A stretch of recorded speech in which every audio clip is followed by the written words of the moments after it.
కష్టాజీతము అనగా నీ చేతులతో కష్టపడేది.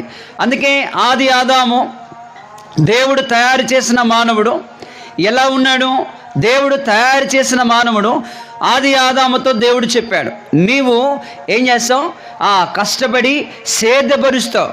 అనగా ఈ భూమిని సేద్యపరిచి నీవు చెమటోర్చి కష్టపెడతావని దేవుడు చెప్పాడు. అనగా ఈ భూలోకంలో నువ్వు ఈ రీతిగా జీవించాలి అన్నాడు. అలాగనే మనము కూడా ఈ లోకంలో ఎలా బ్రతకాలి అంటే దేవుని పిల్లలుగా దేవుని యొక్క హస్తములో మనం ఉన్నాం. అనగా దేవుడిచ్చే ఆహారము తింటూ ఉన్నాం, దేవుడిచ్చే వస్త్రాలు ధరించుకుంటా ఉన్నాం, ప్రభు ఇచ్చే ఊపిరిని కలిగి ఉన్నాం, ప్రభు ఇచ్చే గాలిని కలిగి ఉన్నాం, ప్రభు ఇచ్చే వాతావరణాన్ని కలిగి ఉన్నాం. అనగా ఉద్యోగం కావచ్చు, వ్యాపారం కావచ్చు, పాడి పంటలు కావచ్చు, పాడి పశువులు కావచ్చు, మనము కలిగి ఉన్నదంతా కూడా ప్రభు మనకిచ్చినది.